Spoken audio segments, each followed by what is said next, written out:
I never thought I would have to choose between supporting my sister Amanda and maintaining my own self-respect. For years I had been her financial safety net, helping with rent, car payments, and more emergencies than I can count. Then one evening I arrived early for dinner at her apartment and overheard her and her fiancé Derek laughing about what a pushover I was. Just ask him with that sad face, Derek mocked, and watch the cash flow. Now, they are facing eviction. And suddenly, I am their last hope again. Before I share how I finally stood up for myself, drop where you are watching from in the comments. Hit that like button if you have ever had to set difficult boundaries with family who took your generosity for granted. Growing up in Phoenix, Arizona, Amanda and I were always close despite our 4-year age gap. Our parents worked multiple jobs to provide for us, instilling strong values about family support and loyalty. Family shows up when nobody else will. Dad would say whenever relatives called for help. Mom would quietly add, but help that creates dependence is not really help at all. That second part of their wisdom took me much longer to understand. When I graduated from Arizona State with a computer science degree, I immediately landed a well-paying job at a software company. Amanda took a different path, dropping out of community college to find herself cycling through retail jobs that never seemed to last. Our parents worried but supported her choices, hoping she would eventually find her direction. Their sudden death in a car accident when I was 26, and Amanda 22, changed everything. The modest life insurance barely covered their funeral expenses, leaving me as the only financial support system for my younger sister. I stepped into this role without hesitation, helping with her rent when retail hours got cut, buying groceries during tight weeks, and even covering her car insurance when she claimed she had to choose between that and electricity. When Amanda met Derek at a bar where she was waitressing, I was initially hopeful. Tall, charismatic, and always dressed impressively, he seemed like someone with ambition who might encourage stability in her life. That illusion quickly shattered during our first dinner together when he casually mentioned quitting his sales job because his boss disrespected him by asking him to come to work on time. Over the next year, I watched Derek bounce between jobs, never lasting more than 3 months anywhere. There was always an excuse: unreasonable managers, toxic workplaces, or companies that just did not appreciate his talents. Amanda defended him fiercely, adopting his perspective that the world was somehow conspiring against his success. Derek is networking with some big investors, she would say when I gently asked about their finances. He is about to launch his own business. Yet this mysterious business venture never materialized while my sister's requests for financial help multiplied. The pattern began with what seemed like a genuine emergency. Amanda called late one night crying that they were 3 days from eviction. "The landlord will not work with us," she sobbed. "We will be homeless by Friday." Without hesitation, I transferred $2,000 to cover their overdue rent and the next month in advance. They were effusively grateful, promising to repay me from Derek's upcoming commission. That commission, like so many promised windfalls, never arrived. Instead, new emergencies followed with alarming regularity. Their car needed critical repairs. Derek required dental surgery not covered by insurance. Amanda lost her job because of unfair management and needed help until she found something new. I kept careful records of these loans in a spreadsheet, though I suspected they would never be repaid. Over 2 years, the total climbed past $20,000, not including countless dinners I paid for and smaller expenses I covered without comment. Each time I helped, the gratitude seemed less genuine, and their expectations grew. My friends began expressing concern. "You are enabling them, not helping them." My best friend Mark observed after I canceled our weekend hiking trip because Amanda needed money for car insurance again. "They know you will always bail them out, so why should they change?" His words stung, because deep down, I recognized their truth. Still, family loyalty ran deep. Every time I considered setting firmer boundaries, I remembered our parents and what they would want me to do, or at least what I thought they would want. Despite their perpetual financial instability, Derek somehow found money for an elaborate proposal to Amanda, complete with an expensive ring that must have cost several $1,000s. When she called to share the news, her excitement was contagious, momentarily overriding my practical concerns about how they could afford such a purchase when they had needed my help for groceries just 2 weeks earlier. "We are thinking about a destination wedding in Sedona," Amanda gushed during brunch the following weekend. The red rocks would be such a gorgeous backdrop for photos. That sounds expensive, I ventured carefully. Have you two worked out a budget? Derek wrapped his arm around Amanda, possessively. We only plan to get married once, so we are going all out. Amanda deserves her dream wedding. The conversation then shifted to not-so-subtle hints about how much my contribution to their wedding would help, as if my financial support was a given rather than a choice. I found myself nodding non-committally while calculating how such an expense would impact my own savings goals. As wedding planning progressed, the dynamics between us shifted subtly. Amanda began responding to my calls and texts with increasing delays. When we did speak, the conversation centered entirely around their needs and plans. If I mentioned my recent promotion or the house I was saving for her interest, seemed forced and fleeting. Derek grew bolder in his requests, no longer bothering with elaborate stories or promises of repayment. Hey, we need to put deposits down for the venue and photographer. This week, he texted one Tuesday morning. About $3,000 should cover it. Amanda will send you the payment details. No question, just an expectation. No gratitude, just entitlement. My growing resentment battled with guilt whenever I considered declining these requests. Was I being selfish for wanting to set limits? Would our parents be disappointed in me for not supporting Amanda unconditionally?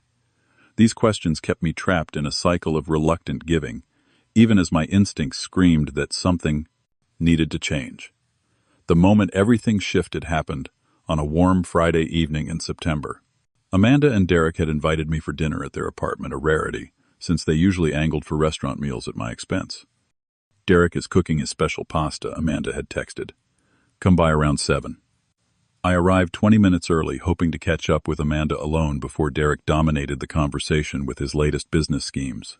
As I approached their ground-floor apartment, I heard laughter through the partially open living room window. Something made me pause rather than knocking immediately. You should have seen his face when I told him about the car repair, Derek was saying between chuckles. Like a confused puppy trying to do math. My sister's laughter joined his. I know.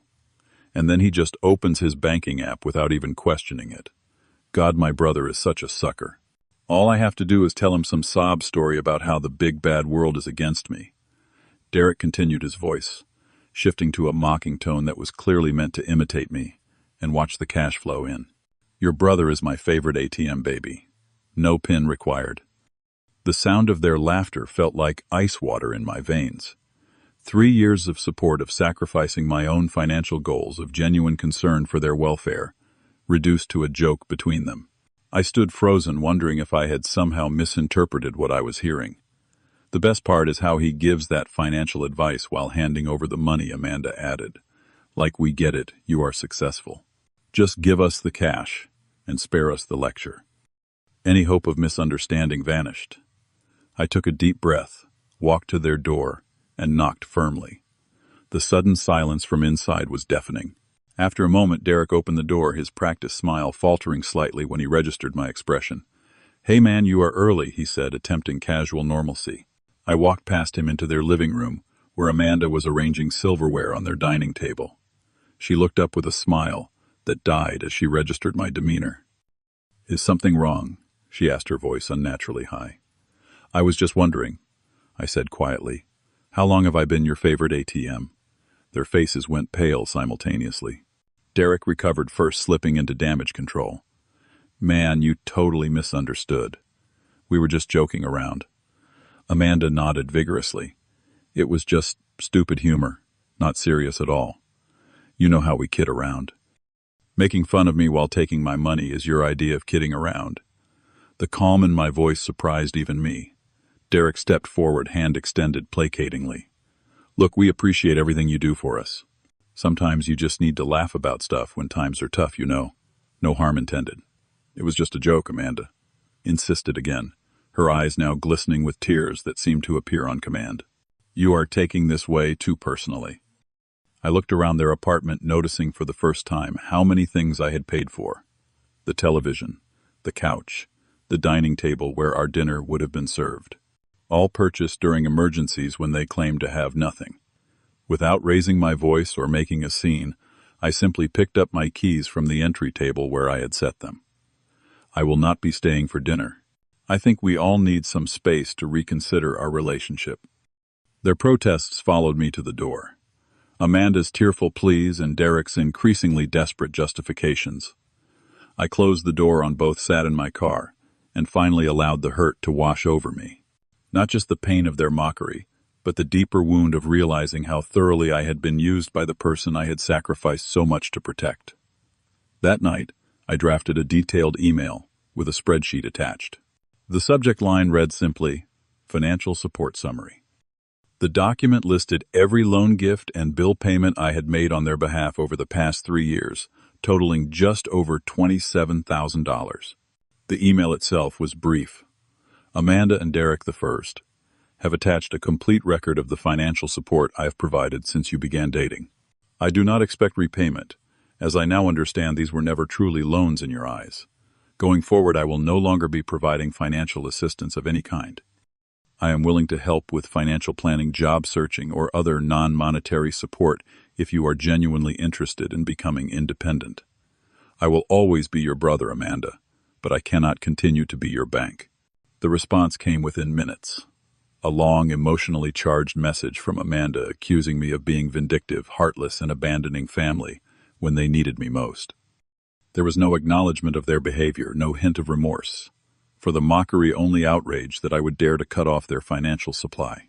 Derek called repeatedly that night, alternating between apologetic voicemails and increasingly threatening ones. "You cannot just cut her off because your feelings got hurt," his final message slurred. "That is not what family does." The irony of him lecturing me about family obligation was not lost on me. For 3 weeks I maintained no contact despite Amanda's evolving tactics.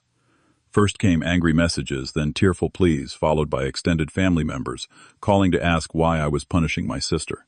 I discovered they had been told a highly edited version of events, casting me as suddenly withholding support for no reason. Rather than engaging in their drama, I focused on my own healing. Weekly therapy sessions helped me recognize the unhealthy patterns I had enabled. Friends provided support as I worked through the guilt and grief. Slowly, I began to reclaim the parts of myself that had been subsumed by my role as Amanda's perpetual rescuer. Through a mutual friend, I learned that their financial situation was deteriorating rapidly. Derek had lost his latest job after arguing with a customer. Credit cards were maxed out. Despite their circumstances, they were still proceeding with expensive wedding plans, putting deposits on venues they could not possibly afford. The breaking point came when I heard they had received an eviction notice for non-payment of rent 3 months running. The property management company had finally lost patience with their excuses and payment plans. Within 30 days, they would need to find new housing or face formal eviction proceedings. The call came at 11:30 on a Tuesday night, almost a month after our confrontation. Amanda's name on my screen sent a jolt of anxiety through me, but I had promised myself I would remain calm if she reached out. "Hello, Amanda," I answered neutrally. Her voice came through thick with tears. "We got the final eviction notice today. We have to be out by Friday, or they are changing the locks and calling the sheriff." I waited for some acknowledgement of our last interaction, for anything resembling accountability.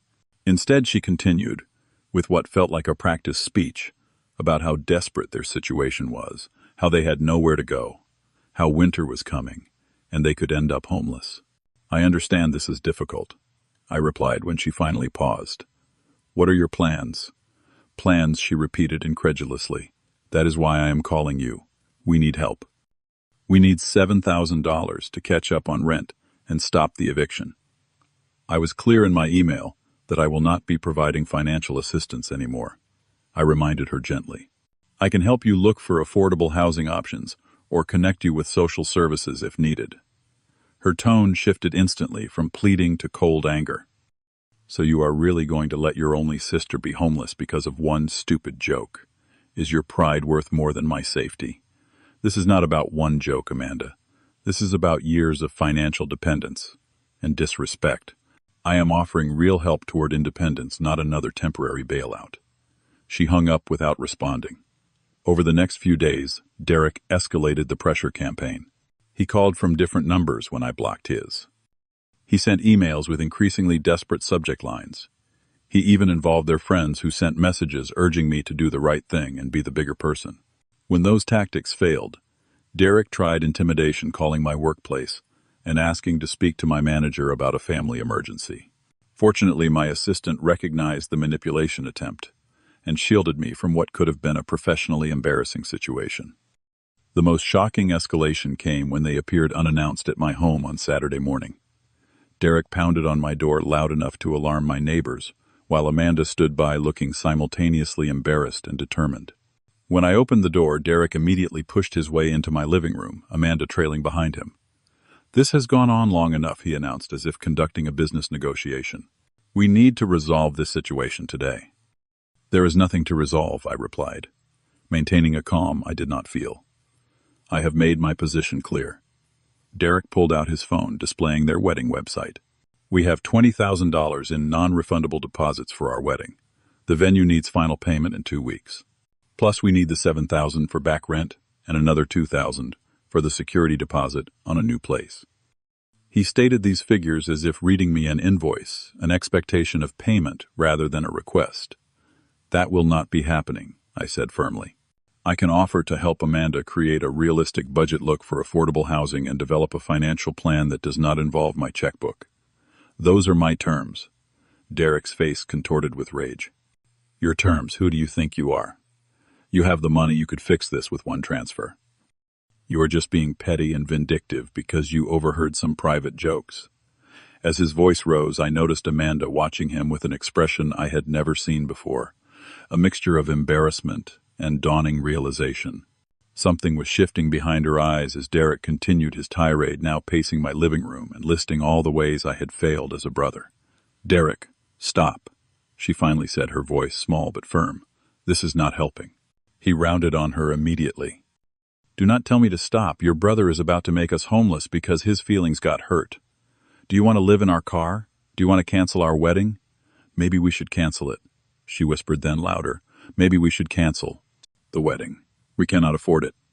The look he gave her chilled me. It was possessive, controlling, and momentarily hateful before he masked it with concern. "Baby, you do not know what you are saying. You are just stressed." That moment revealed more about their relationship than years of observation had. I stepped between them, my protective instincts flaring. "I think you both should leave now. Amanda, you can call me later if you want to discuss options without financial expectations." Derek's parting words as I firmly escorted them out were a threat about how I would regret abandoning family when I needed help someday. Amanda said nothing, but the look she gave me held something new. Confusion. Yes, but also the first glimmer of self-awareness I had seen in years. 3 days later, Amanda called from a number I did not recognize. "We got evicted yesterday," she said without preamble. "Derek is staying with his friend Mike. I am at the Motel 6 on Bell Road." "Where are all your things?" I asked. "Storage unit. I could only afford 1 month." Her voice cracked. "I messed up, Jake. I really messed up everything." For the first time in our adult relationship, my sister took responsibility without deflection. She admitted to enabling Derek's financial irresponsibility, to resenting my success while depending on it, and to the countless lies they had told to secure money from me. "I do not expect you to forgive me," she finished quietly. "But I need help. Not money," she added quickly. "I need help figuring out how to stand on my own." That conversation marked the beginning of a different kind of support between us. I offered her my spare room with clear conditions: no Derek, active job searching, and financial counseling. To my surprise, she agreed to all terms without argument. The transformation in Amanda over the next 6 months reminded me of the sister I had known before Derek's influence. She secured a receptionist position at a dental office, worked extra shifts whenever offered, and meticulously tracked every dollar she earned in the budgeting app I showed her. Most importantly, she began therapy to understand her patterns of dependence and attraction to controlling personalities. The insights revealed painful truths about how Derek had systematically isolated her and fostered her financial dependence on both him and me. 3 months into her stay, Amanda found an affordable apartment with a coworker as roommate. The place was small and far from luxury, but her pride in signing the lease was unmistakable. I qualified on my own income, she marveled, holding the keys like a trophy. The day she moved out, she handed me an envelope with $300, a token first payment toward what she called the debt I will never forget.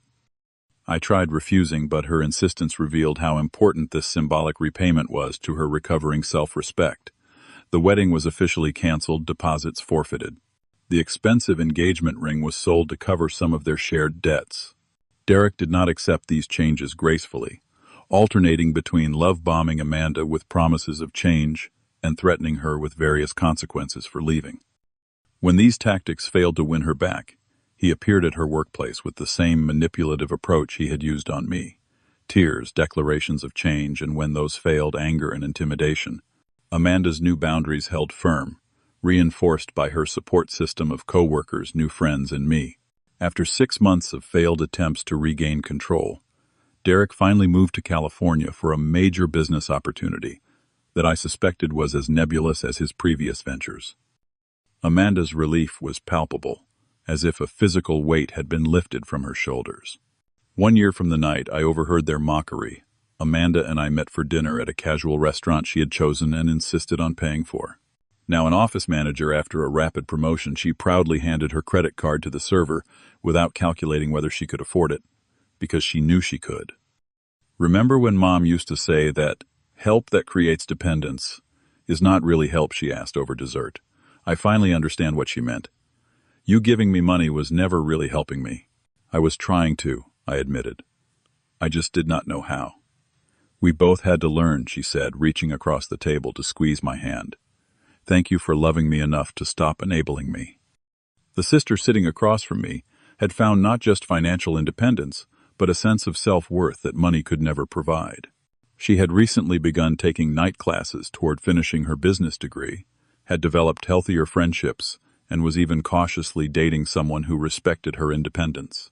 The experience transformed my approach to helping others as well. I learned that true generosity requires discernment, not just an open wallet. Sometimes the most supportive thing we can do is refuse to rescue people from the natural consequences of their choices, allowing the discomfort of those consequences to motivate genuine change. Setting boundaries changed not just my relationship with Amanda, but with everyone in my life. I became more authentic in expressing my needs, more confident in my right to protect my resources, and ironically more genuinely generous when I did choose to give, permace, because it came from choice rather than manipulation or obligation. Amanda now lives completely independently, manages her finances responsibly, and has developed a genuine appreciation for the struggle and satisfaction of self-sufficiency. Our relationship has evolved from rescuer and rescued to a balanced connection between equals who support each other in healthy ways. Looking back at that painful night when I heard their laughter at my expense, I recognize it now as a necessary awakening. Without that moment of clarity, we might have continued our dysfunctional pattern indefinitely, me enabling Amanda, depending neither of us truly growing. The hardest lesson was realizing that sometimes the most loving action feels the least loving in the moment. Standing firm while someone you care about faces difficulty goes against our instinct to protect and provide. Yet without that difficult boundary, Amanda might never have discovered her own strength and capability. Have you ever had to practice tough love with someone who took your generosity for granted? How did you balance compassion with necessary boundaries? Share your experience in the comments below. If this story about financial enabling and breaking unhealthy patterns resonated with you, please hit the like button and subscribe for more authentic stories about family relationships. Consider sharing this video with someone who might be struggling with similar boundaries. Remember, sometimes the kindest thing we can do for others is believe in their capacity to solve their own problems. Thank you for listening to my journey, and I wish you courage in creating healthy boundaries in your own relationships.